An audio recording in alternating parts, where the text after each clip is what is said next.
Hello, hello. Welcome back, everyone, to another episode of Scoop Around the Loop. My name is Thomas. We've got Andrew here today. We got Tyler and we got Brady. So we've almost got the full squad. We just need Jesse to hop back on again. How are you guys doing? Doing good.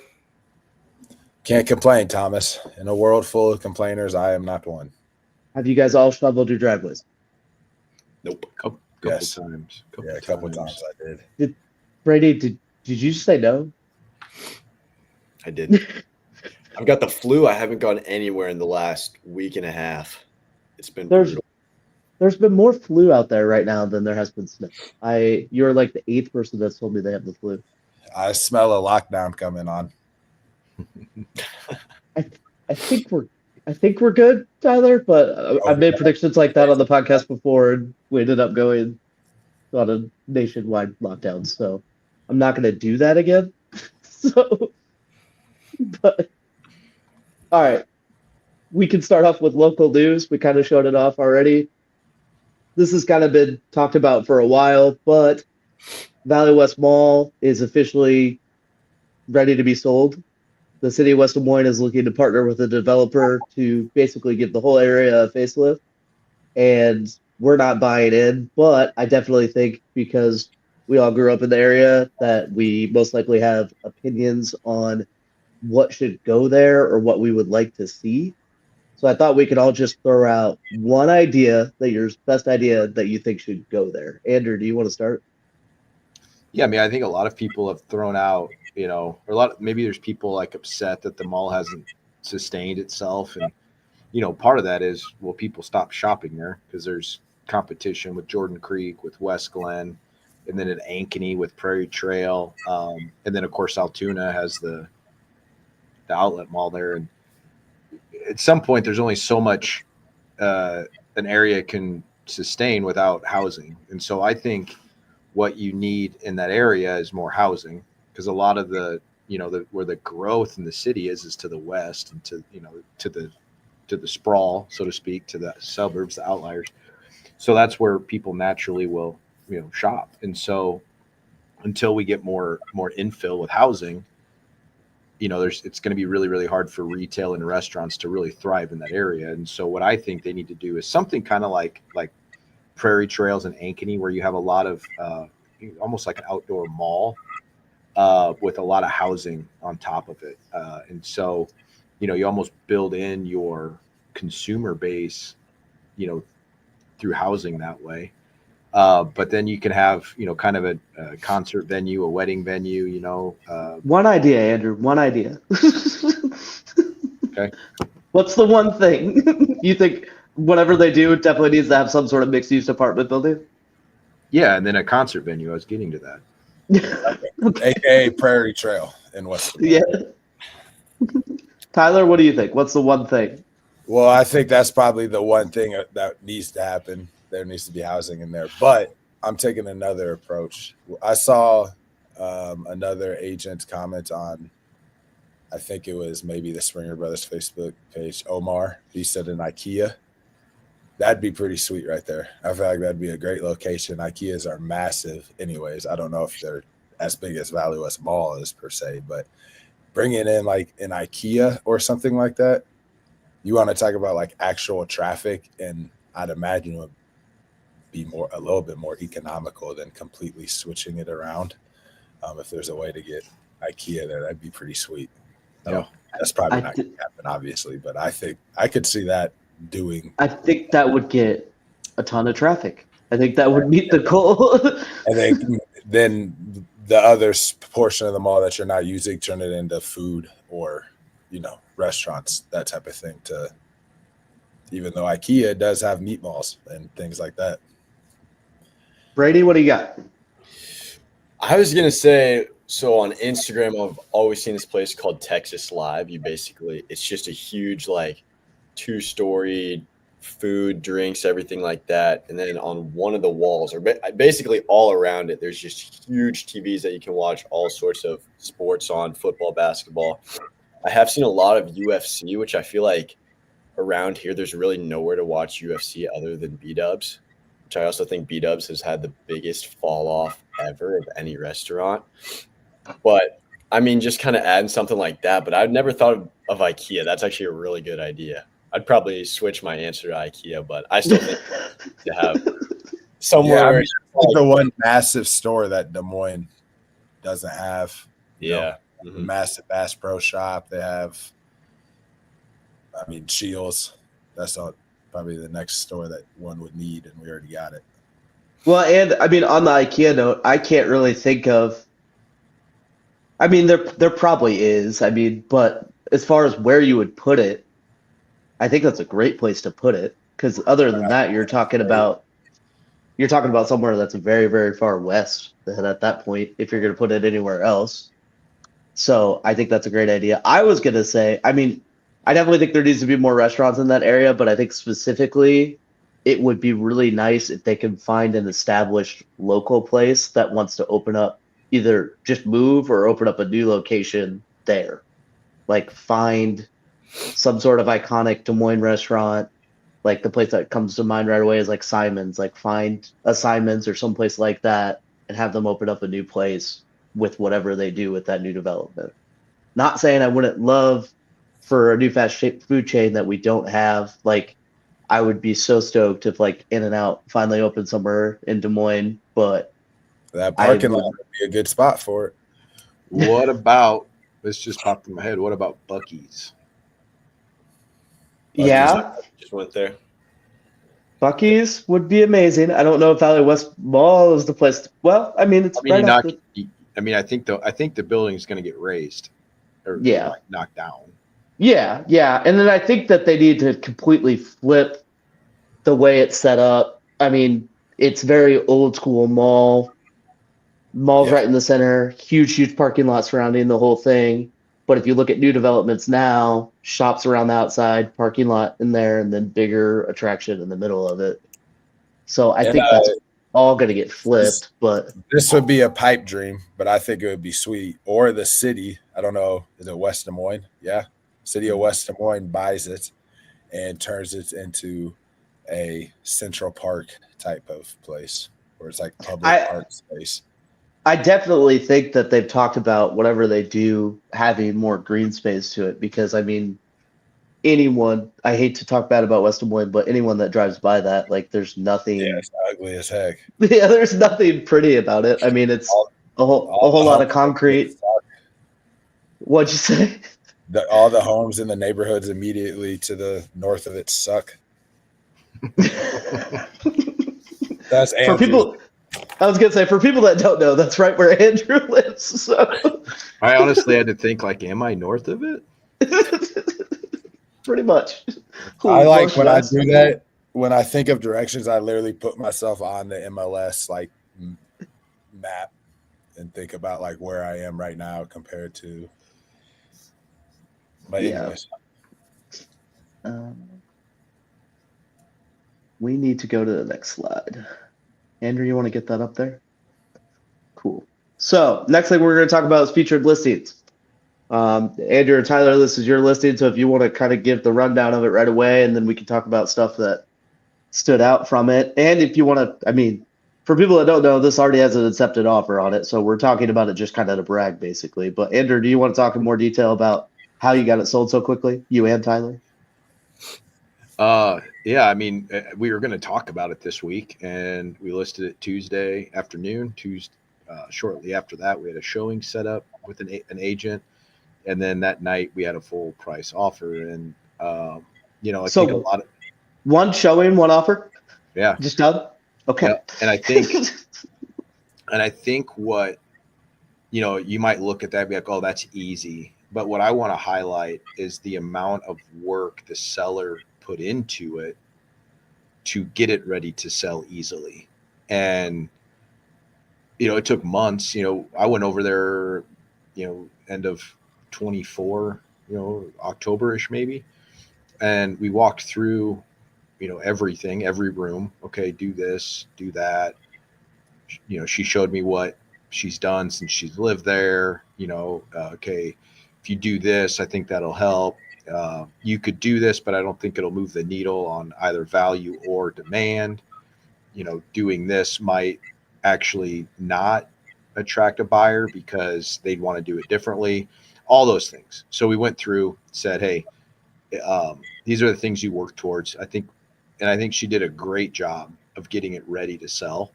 And so it sold in hours. And I'm not saying that's what the market is now, because I don't think it's there yet. Like we're back to hours on market. But I wanted to highlight that you had someone who put in the work months ago and 4 months to get it sold quickly. And as a result, I think she's making good money on it. And it's, we're moving right along to closing. We already have inspection scheduled, appraisal scheduled. It's a 28-day close. So knock on wood, it all works out. And I guess the point of all this, and Tyler's kind of talked about this too recently, it's never too early to start talking to us about getting your home on the market. And then, Tyler, do you want to go into a little bit more detail? Because I think the thing to point out too of what Andrew said is not doing absolutely everything that's in your mind, but being selective about what projects you want to do before listing. Yeah, I think one thing, this house comes to mind when I think of this, especially. But one thing too to think about, like with updates that you're gonna do, and especially before you list, is thinking about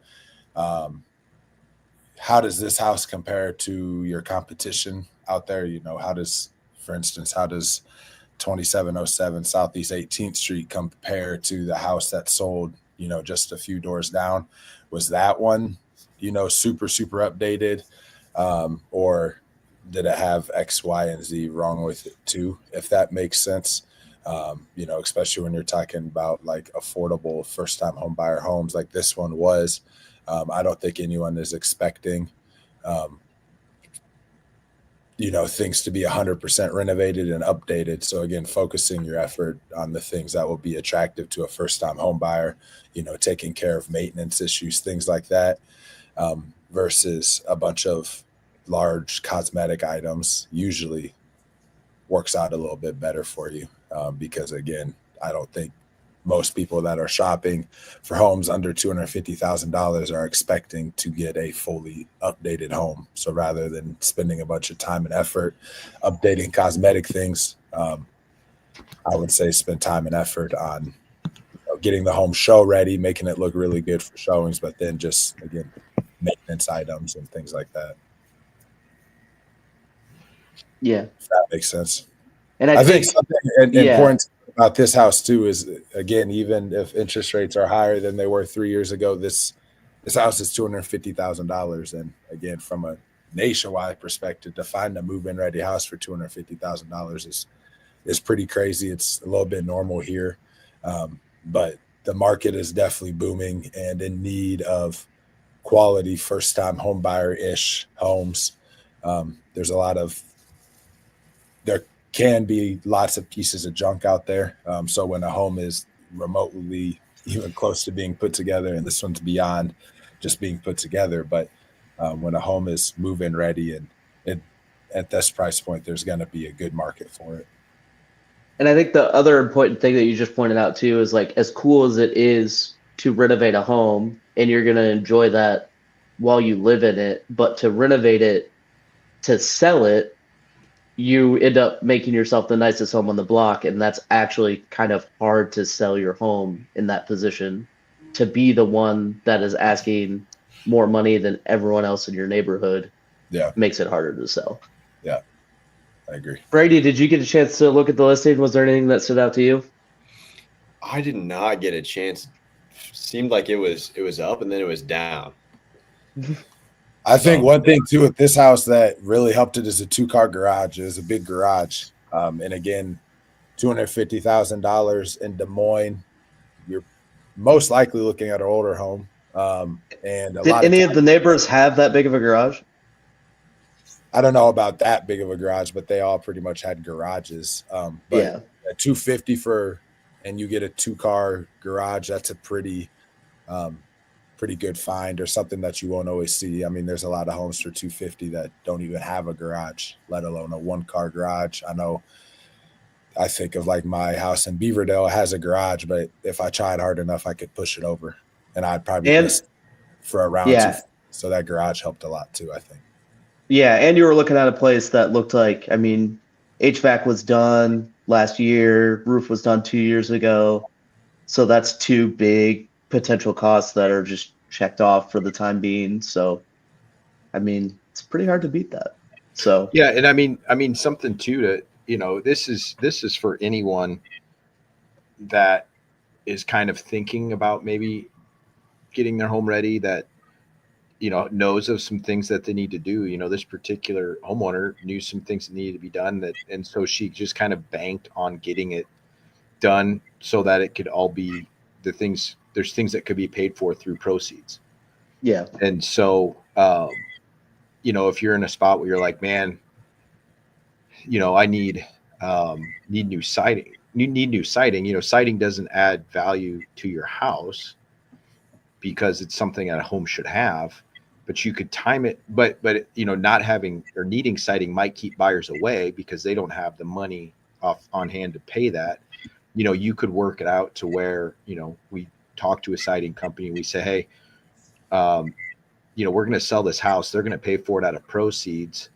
Let's work a deal out. And so my point is there's ways we can be creative if you're a homeowner that knows that these things need to be done to help make your home sell faster. Does new siding make a home sell for more than what you paid for the siding? No, probably not, but it does make it more marketable, and that's what you want. You want the best pool of buyers you possibly can get. And so though those things that we can talk to you about now versus down the road as we get closer to listing is great. I mean, it's kind of interesting.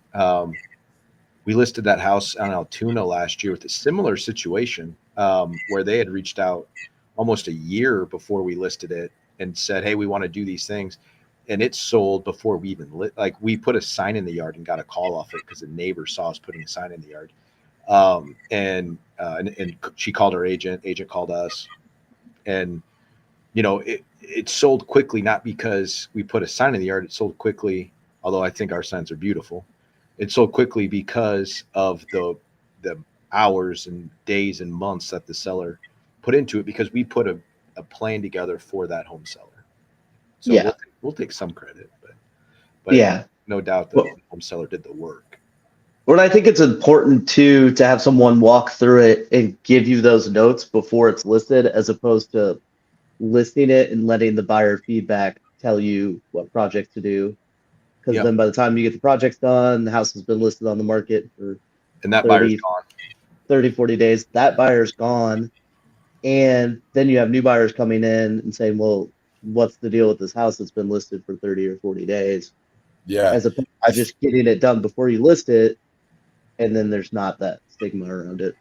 Yeah. I remember buying this house that I'm sitting in right now. We came through it, and like cosmetically, it's a nice house, but it's cosmetically not really like my style per se, like the kitchens and the bathrooms and stuff like that. But I remember coming through here, and in my head now, obviously I have a different like perspective than most home buyers out there, considering this is what I do for work. But I noticed that like everything that was unsexy has already been done. Like this is a early 2000s home, so pretty much everything was kind of coming up on its lifespan, but everything had recently been replaced. And that's kind of in my head, I went to, if I let anyone else see this house, they're going to notice it too. And that's why we jumped on it. And I didn't really ask for anything, just because like we gave them list price.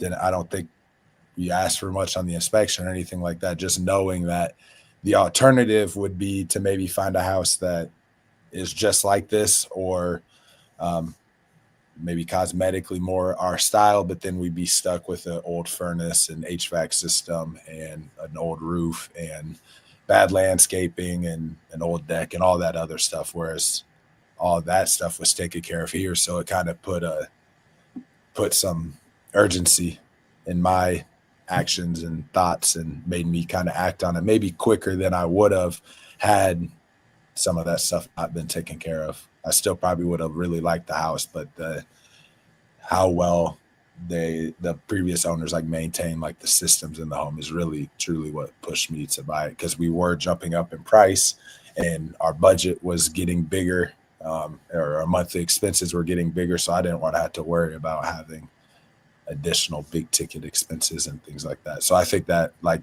to Andrew's point, is a big reason why this particular house sold quickly.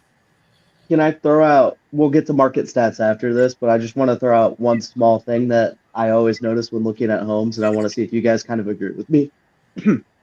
I don't think enough sellers use their seller's disclosures well enough to show off the repairs and maintenance that they've done.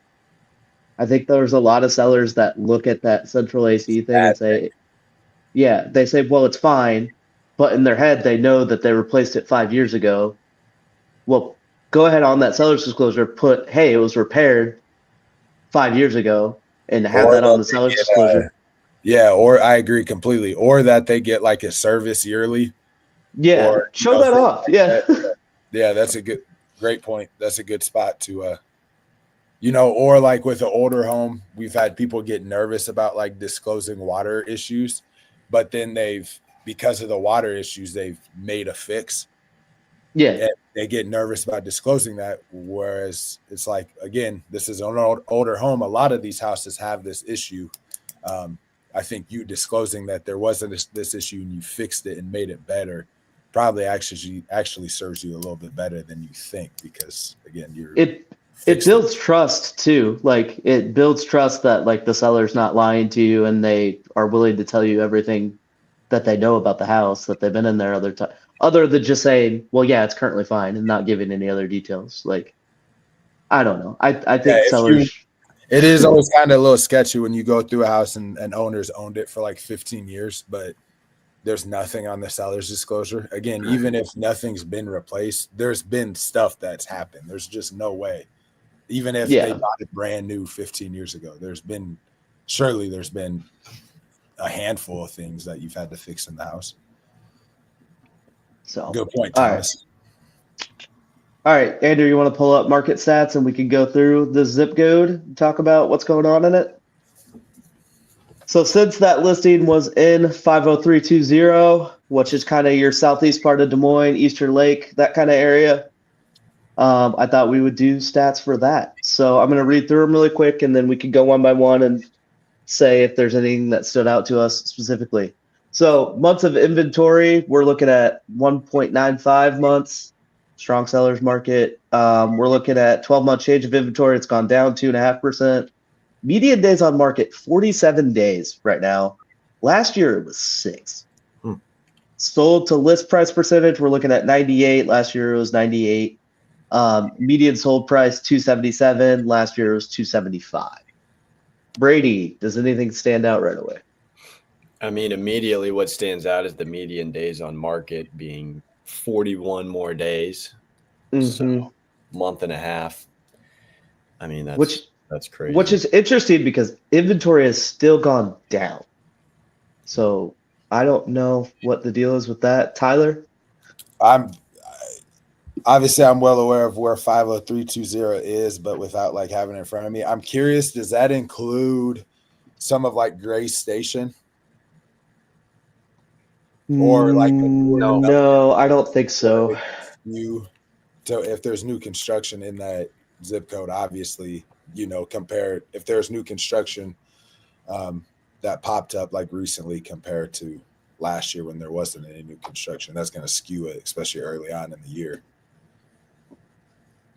But yeah, to Brady's point, that's obviously the number one thing that stands out. I'm curious to know why that is. If it's just the hot summer's market hasn't been around yet.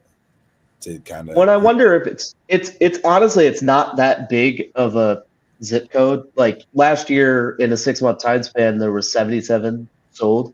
So I wonder if it's just some of those listings on the market. Right. Well, some of those listings around that Easter Lake. I don't they know. can get Sorry, I kind don't of- know why it keeps coming back to me on this, so I apologize for people. Some of those listings around Easter Lake can get kind of pricey, and I wonder if just a lot of them got listed. And more expensive homes do sometimes take longer to sell. Yeah. Because this zip code compared to some other ones in Des Moines, I wouldn't be surprised if it has a pretty wide variance of price points in it. So I wonder if that's it. I mean, it's not much different than all the other stats we've been looking at. Median days on market has been going up in pretty much all of them. It's been funny because 3 weeks in a row we've been looking at this, and median days on market is going up, but inventory is still going down. So it still seems like not enough people are listing their homes, but median days on market is going up. So I don't know. So is this median days on market 47? Is that from like 2025 or like the average of listings right now? It would be the last 6 months sales. Okay. So of So, all I mean, the sales I that have think- closed in the last 6 months.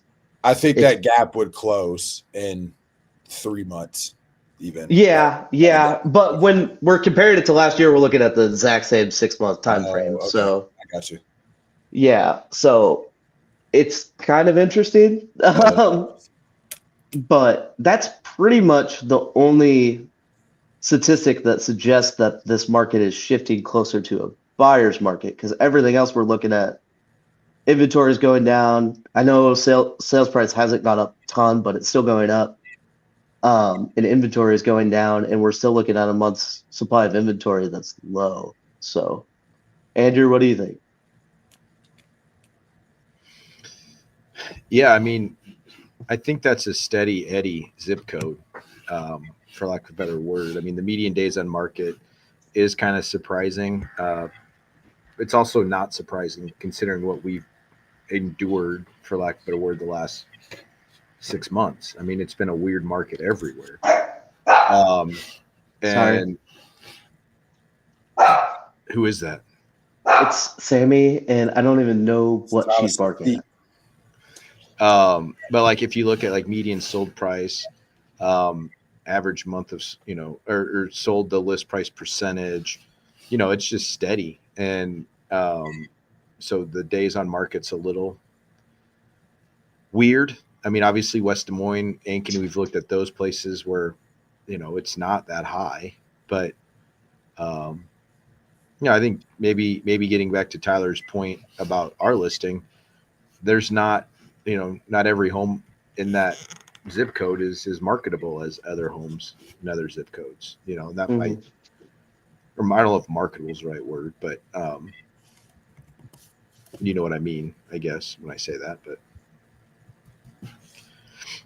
Yeah, and I think to Tyler's point, we're gonna be entering in to the season where more stuff is going to be listed and more buyers are going to be entering the market. I don't think this is just anecdotal, but right around the end of February, beginning of March is when it really starts to pick up again, and it's pretty steady until what would you guys say, September? October, yeah. Yeah, September it always seems like there's a little bit of a dip, and then there's a big rush in October, like right at the end of October. Thomas's wedding. Yeah, I'm taking 2 months off. hey, why don't you want to update us on that? Yeah. You want me to talk wedding drama on the podcast? Why don't you invite all of the listeners to your wedding? Yeah, if anyone wants to comment, if you comment right now on this video and then show that you subscribe to the podcast, I'll invite you to the wedding. That's a heck of So yeah, Jen's like, no. Jen and I got engaged in September of 2023, and we decided to do a really long engagement because we didn't want to stress ourselves out with wedding planning. I don't even know who Tyler Pearson is. Yes, it's going to be an open bar. Yeah. I'm apparently named after him. Isn't that true, Andrew? That's It's what my something. dad has told me. Tyler Peterson is a sandwich artist, man. He is. He's a all-time great running back at Valley High School, and I think 1990. Yeah, what? There we go. He's one of the all-time greats at Valley High School. His wife is Kim Peterson. He used to work at Shields with us. But Tyler, maybe you never worked with her. She part-time. Okay. But she was he worked with my dad when my dad managed Subway back in the day when Tyler was in high school, I believe. Is that right, Tyler? Tyler Peterson. Yeah, not me. And he left such a good impression on my dad. He named him after me, or named me after him. So, anyways, long story short, He says I'm only 50. Also, side note, Joe Rogan doesn't have dogs barking in his podcast, Thomas. listen, she wants to be a part of the conversation. She's mad at the original wedding venue that we booked. Keep going, Tyler. So we decided on a long engagement to make wedding planning not stressful, right? Well, 2 weeks ago, we get an email from our original wedding venue that we booked saying, hey, we're closing the venue that you decided to have your wedding at. That's what's up. We're going to give you your deposit back, but you can't have your wedding at our venue. But thankfully, Jen and I adapted really quick. We toured a beautiful venue, Jasper Winery, and that's where we're getting married. It's just not going to be October 11th. It's going to be October 10th, which is a Friday. So we can watch football. So we can watch football on Saturday. But yeah, all trains are back on the track, and does Iowa State have a home game that day, Andrew? I don't know. I was October 11th or whatever. Let me see real quick. You might have just. I might have just bad news. I'm gonna make sure Tyler actually shows up to my wedding. Yeah, you may have actually not had two cancellations that day. There'll be news save the dates sent out next week to let people know that the date changed. Iowa State plays we're fine. Colorado and Boulder. Since they joined the Big 12, we've always said that that's the game we were going to go to because we have so much fun out in Colorado, which means I'd have to be traveling on the 10th. Are you knocking a pen against your microphone? I'm not. I think that Okay. might be Andrew. Is that what you hear? What? Stop doing that. Okay. I think the next thing we had planned to talk about was diving deeper into parts of real estate. And I recently had a situation come up where, hand up, I didn't do a good enough job explaining to the sellers of the home what the inspection period is for and how exactly that all works. So let's start with Brady. I'm putting you on the spot here. Brady, what is a home inspection for when purchasing not a new construction, but a resale home? Basically, just kind of to see what the house is looking like, just kind of what's wrong, what needs to be replaced, and what might need to be replaced in the future.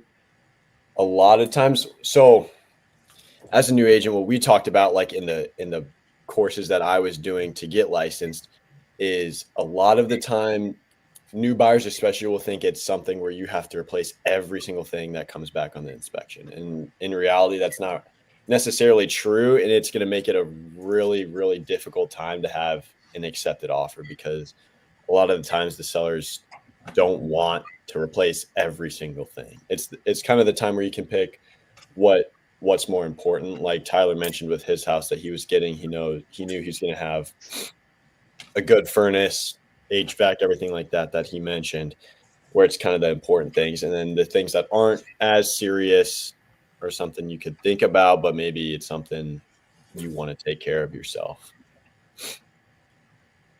Andrew, do you want to, when you're walking a buyer through a place and they're looking at the inspection report when it finally comes back to them, like Brady was talking about, what do you talk about that's important? Well, obviously, any structural plumbing, electrical, fire hazards, those are the things that, quite honestly, as you walk through a home, you just don't, as you're looking at the home to write an offer, you can't know all of those things most of the time. A lot of times you can look at a foundation wall and say, well, that doesn't look very good. Like if it's bowing or cracked or something like that. But, you really don't know until you get into the get in, inspections a couple, hour and a half, 2 hours. To do that on every single showing is nearly impossible. And so the inspections, that second negotiation period, the first being the offer. The inspection period is a period that you can kind of do your due diligence. What does the bones of the house look like? What's the plumbing look like? What's the electrical look like? And sometimes sellers honestly don't know that anything's wrong with their house. And that's, a buyer might say, why didn't they fix this? Well, they honestly probably didn't know. Most people don't know everything that's wrong with their house. To that point, the house, people have been living in it. They didn't know that there was this issue. Is the house going to fall apart tomorrow if it's not addressed today? Probably not. But are these, if all these things were correct and fixed, one way to look at it is, would you have been able to get the house for this price if everything was brand new and perfect? Probably not. And so the house is, if a house is older, it's going to have things wrong with it. To Brady's point, it's kind of your way of not only seeing what should be fixed, like there might be something as simple as this outlet doesn't work. Now, an outlet's 30 cents. Is that something that you want to ask them to repair, or does it just look like maybe just some wires are need to be tightened? Or is it something where, this outlet doesn't work. This GFI is not tripping like it's supposed to. These lights flicker. Well, it could be something bigger.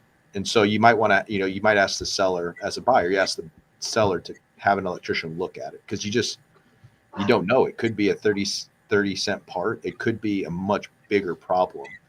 But that's why you do inspections. And that's, an opportunity as a buyer to ask the seller to take care of it. Like Tyler mentioned when he bought his house, there were some things that he probably could have asked for, but you also run the risk of a seller saying no and going to the other deal. So it's definitely something that, you try to tread lightly on, but not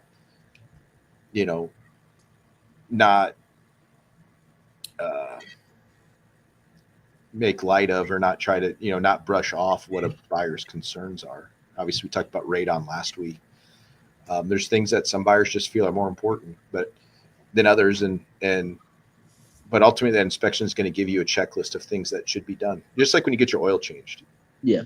And then Tyler, so you're representing a buyer and they find 4 or 5 things that they want to be fixed because they consider them safety hazards. They consider them not working as intended right now. And the seller can't agree. Who gets the earnest money? The buyer will get the earnest money, assuming that they, of course, had a inspection contingency written into their purchase agreement, and it reads as such. Here in Des Moines, anyone more than likely using an agent to write an offer on a home, they're going to have an out from that inspection contingency that's included in the offer. Yeah. There's something else to add, I think, too, along that line, or along that questioning is, we've had very real situation last year where an agent wrote an offer, and the offer was lower than the price of the house because of these 3 or 4 things. And so the seller's like, okay, we agree to that. Good. They came back at the inspection and said, okay, we want these 3 or 4 things corrected. And we were actually like, no, we've already negotiated those things in our initial offer. And so we're not going to go it out anymore because, the email said this, hey, this is because of these things. Well, the seller's already accounted for that. So, in that case, you can certainly, contend that the seller would be entitled to that earnest money because of the documentation that was there saying the offer was because of those things already. Mm-hmm. So, there's, if it's one of those things where it's just like, hey, I just, that light doesn't work, I don't want the house.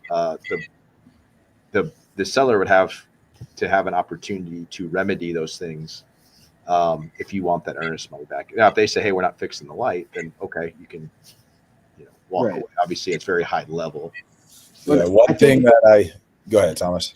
I think the caveat that Andrew is adding in there is it's all about inspection period is all about discovering things that you didn't know when you offered.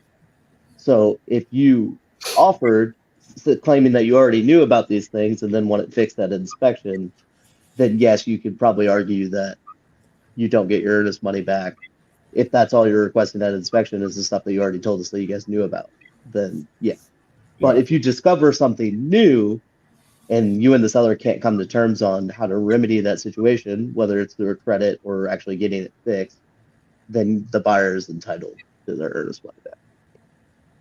Yeah, one thing too that I kind of just dealt with a buyer, and she was on the same page as me, so it was all good. But one, like, something to think about as a buyer when you get inspection results back is if you were to walk away from this deal, what are the chances that you come across the same exact issues in the next house? So one thing that comes to mind, if you're here in Des Moines and you have a budget of say $225,000 and you want a townhome, more than likely you're going to find a townhouse that was built around 2005, 2004, 2006, around that time frame. It seems like there's a ton of them around Des Moines, especially in like the western suburbs, that were all built in like 2005. Well, those are 20 years old now. So ACs, garage doors, roofs, windows, siding, and some of those things are supposed to be handled by the HOA. All of those things are more than likely have some age on them and are starting to show some wear and tear. So keep that in mind. Again, in this instance, there was things that popped up on my client's inspection report. Some of those things that I just listed. And as we look around at other units in the development, they all kind of had those same issues. And again, I think just kind of keeping that in mind. Some issues are just what you get with the 20-year-old home. That's $220,000, if that makes sense at all. Yeah, and I think the important thing to point out too is you can't ask in my opinion, you can't ask for the seller to replace something that is still currently working as intended. Just like, so for example, if the inspector points out to you, oh boy, that water heater is 42 years old, but it still works. Yeah. I mean, in theory, you can ask, but that's not going to do you much good. And I think when you start to ask for things that you probably know the seller's going to say no to anyways, they're probably less likely they're going to get annoyed with you. It's just human nature. Like, even if your intention is, I'm going to ask for 10 things with the hopes of just them fixing 3 things, these big 3 things, probably what's going to happen when you send off a big list is that the seller's immediately going to think that you're trying to, nickel and dime them and get over on them. And then that results in them putting up a wall and so on and so forth. I think from like a mental perspective, asking for a whole bunch of things, even if your intention is to just get a handful of things fixed, sometimes that can kind of backfire on you because, again, the seller puts up a wall and gets kind of defensive over their home. And to my earlier point, something that popped up in my head too, if you're a home buyer looking in Beaverdale at a home that was built in the 1940s or 30s or 50s, again, get that sewer line looked at. Yeah, that exactly. There's a lot of things that you can find in a lot of other homes of that age. News flash, like a 1940s home in Beaverdale has probably had water in the basement at some point. Now, should there be water rushing into the basement now? No. But if you find evidence of past water in the basement and you get spooked by that, again, once you find another home you like in Beaverdale, there's a good chance that the inspector will find past evidence of water. Like, does that mean that there's water coming in now, or that nothing has been done to fix the issue, or nothing could be done further to make the issue better? Not necessarily, but just keeping things like that in mind. Golly, my screen is bright. Sorry. I think that's a pretty good recap. I think in general, it's just you should know the inspector is going to point out things that aren't currently working as intended. Hopefully they're going to point out things that could potentially cost more than $500 to repair. That's something that people have always told us to talk about. And then, like Andrew said, structural safety and stuff like that too. Yeah, one point I always love to make to home buyers, especially like first time home buyers or someone that might be buying a little bit of an older home, even $1 million new construction has stuff pop up on the inspection report. Mm-hmm. Man-made structures. So if $1 million, high quality new construction home has stuff pop up on an inspection report, there's gonna be things that pop up on your 100-year-old home.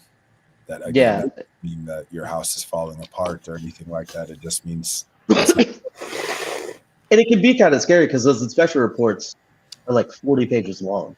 So it can be it can freak you out at first, but I think the important thing to know is they're trying to find absolutely everything. And if they don't find everything, a home buyer could come back and seek action against the inspector. Because they didn't find this issue, and obviously the inspector doesn't want that. So they're very, especially the ones. I mean, and I can only speak to my experience. The few inspectors that we use almost exclusively, they're very, very, very detailed. Yep. And again, a lot of that is for like liability purposes. They're not trying to hear from you because they missed something.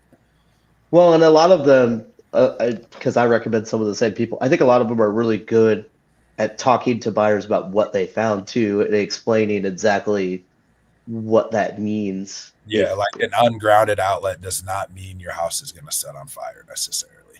Like, it's been ungrounded for 30 years. And I think at the end of the day, an inspection can be really scary, or it can be really comforting to know the things that that you need to address at some point. Like I said, it's like going to a mechanic and they say, hey, your brakes are you only have 30% of your brakes left. Cool. Well, then I have 30% of my brakes left. It doesn't mean they have to be replaced that day, but it gives you an idea of what you need to work towards. So I do think a good way to kind of wrap this back around to, any discussion about interest rates. I know we don't talk about that a lot, but interest rates are what they are. I mean, they'll change at some point, but I think we like to romanticize what it was like when it was 2 and 3%. But when it was 2 and 3%, you couldn't do inspections, because if you wanted to do an inspection, you wouldn't win the offer. And so inspections are really good. Be thankful we can do them now. They're really good for, to make sure what's going on with your house. But, the fact that we are able to do inspections, I think is kind of the alternative to low interest rates. So, and then since Tyler mentioned new construction, do you guys always recommend getting a home inspection even on the new construction? Yeah, because you still find stuff on new construction, and new construction is like Tyler pointed out, built by humans. So there's going to be things wrong with it.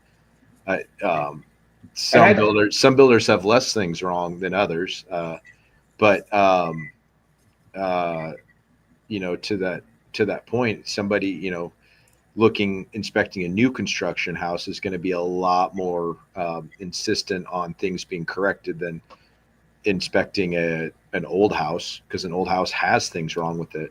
Like I said, if it was new, you probably wouldn't have paid as little as you did for it. Yeah. So yeah, and I was just gonna say that getting an inspection on a new house is kind of fun too, because one, it's gonna make sure that blue tape walkthrough goes smoothly because you point out a lot of stuff already, and two, if it's any reputable builder in the area, they want you to be completely satisfied with the home. So anything you find, they are more than likely going to fix it. Yeah, or they'll have a good reason as to why they did what they did. Sometimes inspectors and builders I found have just different opinions on why certain things are done a certain way. But yeah, definitely yes on the new construction. I didn't get into home construction because I know that if I was a laborer, my work on a Friday at 3 p.m. would not be very good. You would be the one tossing the Monster Energy drinks like in between the walls as you're framing up. I would be drinking beer in But I didn't get into home construction, so no one has to worry about that. But yeah, I can imagine just knowing me, 3 p.m., 4 p.m. on a Friday in the summertime. I'd imagine my work might get a little shoddy come that time, just because I'm trying to get out of there. Hire Tyler on Monday, Tuesday, Wednesday. Got it. Yeah, He's a very specific laborer. Monday, Tuesday, Wednesday. I have to have a fan. I have to, I'll work hard, but I need those specific things. That's why I can't get hired. Okay. I think that was a good conversation about inspections, good conversation about everything. I appreciate you guys joining on, and I appreciate everyone that watched. We are going to make sure to post the link to subscribe in the comments here. If you want to just go ahead and have it automatically fed to your phone whenever we post, that's a good option. So go check out that link, and thank you guys. And if you made it this far, I assume you'll be there October 10th because you picked up on the Easter egg halfway through. Yeah, comment if you want to invite to the wedding. It is an open bar, and it's on a Friday. It'll be really convenient. See you later, guys.